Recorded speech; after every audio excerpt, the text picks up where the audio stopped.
नमस्कार, SBT news में आपका स्वागत है और मैं हूं आपके साथ दिव्यांशी गौर। पेश है 13 दिसंबर बुधवार शाम 7:15 बजे राजस्थान की बड़ी खबरें। मध्य प्रदेश और छत्तीसगढ़ में केवल सीएम और डिप्टी सीएम का शपथ ग्रहण करवाया गया है। पार्टी तीनों प्रदेश में एक ही पैटर्न पर चल रही है। ऐसे में संभावना है कि राजस्थान में भी सीएम भजन लाल शर्मा और डिप्टी सीएम दिया कुमारी व प्रेमचंद बैरवा को ही शपथ दिलाई जा सकती है। मंत्रियों की बात की जाए तो कई चेहरे ऐसे हैं जिनका नाम चर्चा में चल रहा है।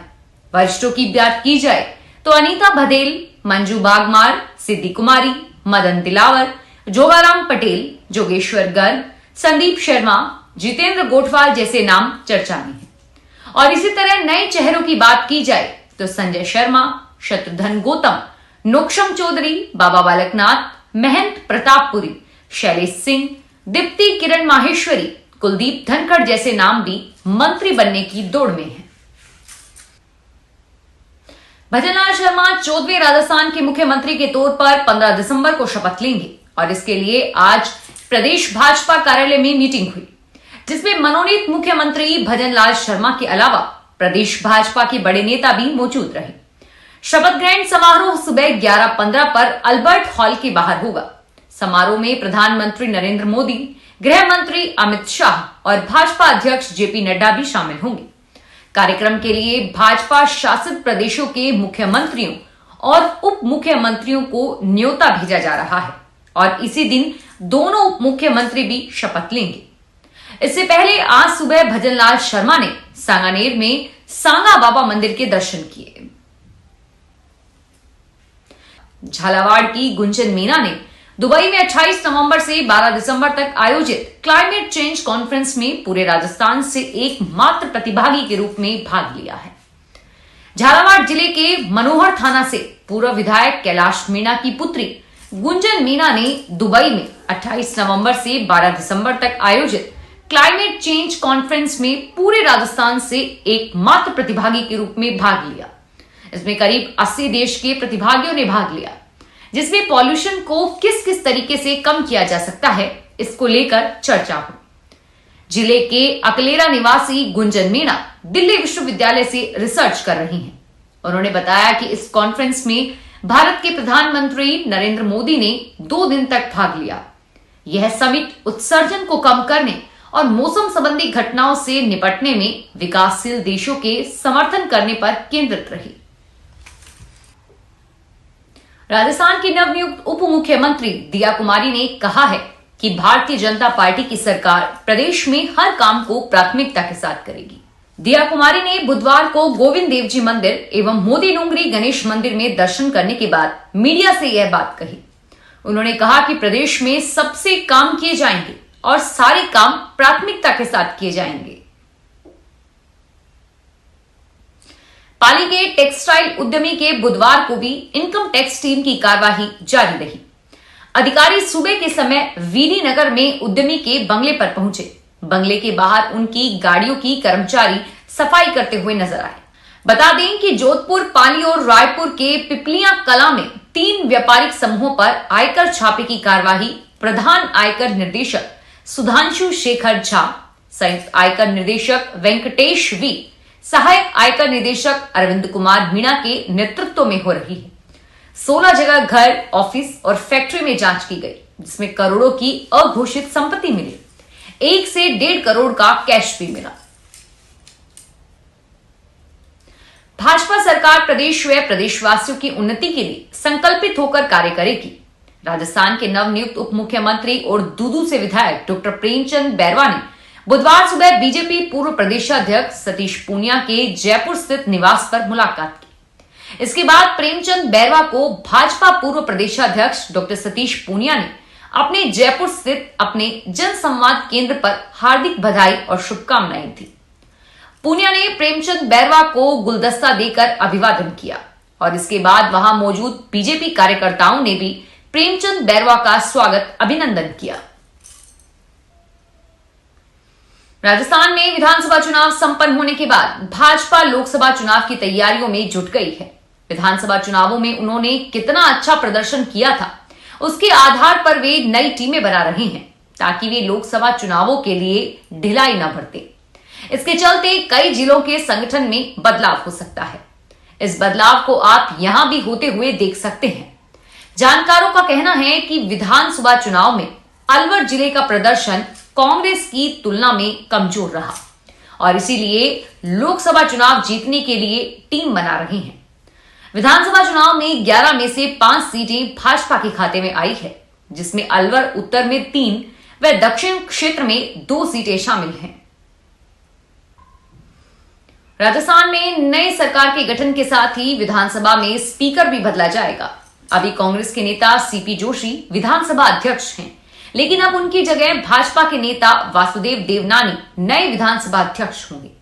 अजमेर उत्तर से लगातार 5वीं बार के भाजपा विधायक देवनानी को राजस्थान विधानसभा के स्पीकर की जिम्मेदारी मिली है। देवनानी पहली बार 2003 में अजमेर उत्तर की सीट से विधायक चुनकर आए थे।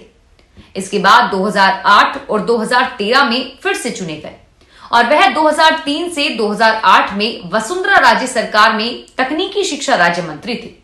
2013 और 18 तक प्राथमिक और माध्यमिक शिक्षा के लिए स्वतंत्र प्रभार वाले राज्य मंत्री रहे। शिरोमणि अकाली दल अपना 103वां स्थापना दिवस अमृतसर स्थित गोल्डन टेंपल में सेवा करके मना रहा है। अकाली दल के प्रधान सुखबीर सिंह बादल और उनकी पत्नी हरसिमरत कौर बादल समेत पार्टी के तमाम सीनियर नेता अमृतसर में ही हैं। मंगलवार को गोल्डन टेंपल में अखंड पाठ शुरू करवाए गए थे, जिनका भोग गुरुवार को डाला जाएगा। बुधवार को गोल्डन टेंपल में अरदास के बाद सुखबीर बादल ने मीडिया से बात करते हुए सीएम भगवंत मान पर निशाना साधा। उन्होंने कहा कि मुख्यमंत्री मान और उनकी सरकार के सिर्फ 3 साल बचे हैं। पटियाला में केबल ऑपरेटर्स के काम पर जो कब्जे हो रहे हैं, उसे सीएम की पत्नी लीड कर रही है। धौलपुर में अखिल भारतीय विद्यार्थी परिषद इकाई ने राजकीय पीजी महाविद्यालय बसेड़ी में फीस बढ़ोतरी को लेकर प्रिंसिपल को राज्यपाल के नाम ज्ञापन सौंपा। ज्ञापन में राज्यपाल से फीस बढ़ोतरी को वापस लेने की मांग की गई। एबीपीवी के घर नगर मंत्री पलवेंद्र गुर्जर ने प्रिंसिपल से मिलकर उन्हें फीस में की गई वृद्धि की समस्या से अवगत करवाया। छात्रों ने बताया कि इस सत्र में कॉलेज कक्षाओं की फीस में अथाह बढ़ोतरी की गई है। पिछले साल यह फीस करीब 2500 रुपए थी, जो इस साल बढ़ाकर करीब 7000 रुपए कर दी गई है। यह बढ़ोतरी विशेष तौर पर ग्रामीण परिवेश के विद्यार्थियों के लिए बहुत अधिक है, जिसे वापस लेना चाहिए। राजस्थान में सरकारी कर्मचारियों को आरजीएचएस के जरिए मेडिकल स्टोर से मिल रही दवाइयां अब बंद हो गई है। आरजीएचएस अधिकृत मेडिकल स्टोर संचालकों ने लंबे समय से भुगतान नहीं होने के कारण आरजीएचएस के जरिए दवाइयों की बिक्री को बंद कर दिया है। हालांकि विक्रेताओं ने जरूरी दवाइयों की सप्लाई जारी रखी है, लेकिन वह भी 1 सप्ताह से ज्यादा की उपलब्ध नहीं करवा रहे हैं। अखिल राजस्थान आरजीएचएस अधिकृत दवा विक्रेता महासंघ की ओर से हाल ही में प्रदेश भर में 3500 से ज्यादा मेडिकल स्टोर संचालकों की एक बैठक बुलाई। इसमें दवाइयों की सप्लाई बंद करने का निर्णय किया गया। कोटा में सर्दी बढ़ने के साथ साथ मौसमी बीमारियों के मरीजों की तादाद भी बढ़ रही है। अस्पतालों में मरीजों की संख्या में बढ़ोतरी होने लगी है। वायरल फीवर व सर्दी खांसी के मरीजों की संख्या में लगातार इजाफा हो रहा है। इस मौसम में खांसी लोगों को परेशान कर रही है। खांसी को ठीक होने में 2 सप्ताह से ज्यादा का समय लग रहा है। कोटा के सरकारी अस्पतालों में ओपीडी 2000 से बढ़कर 2500 से 3000 तक पहुंच रही है। फिजिशियन डॉक्टर दिलीप विजय ने बताया कि सर्दी में ज्यादातर मरीज वायरल खांसी जुकाम के ही आते हैं। सोने चांदी के दामों में आज बड़ी गिरावट आई है। India Boolean and jewellers association की वेबसाइट के मुताबिक 10 ग्राम सोना 254 रुपए से सस्ता होकर 61,023 रुपए पर आ गया है और वहीं 18 कैरेट सोने की कीमत 45,767 रुपए प्रति 10 ग्राम रह गई। इस महीने की शुरुआत में 24 कैरेट शुद्ध सोने का भाव 63,805 रुपए प्रति 10 ग्राम पर पहुंच गया था और वहीं चांदी में भी आज गिरावट देखने को मिली है।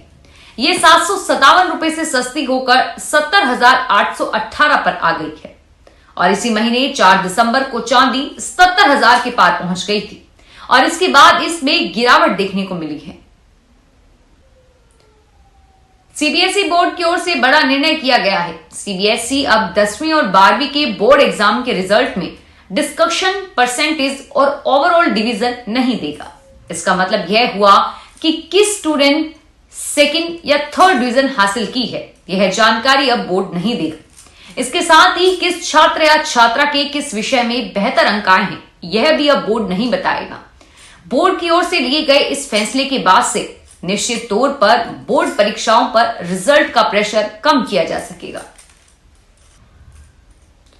आमजन को सरसब्ज करने के लिए सरकारी दावों की हकीकत कितना जुदा होती है, इसकी बानगी 12 समेत 3 जिलों को परवन वृहद सिंचाई परियोजना के निर्माण की कछुआ चाल को देख आसानी से लगाई जा सकती है।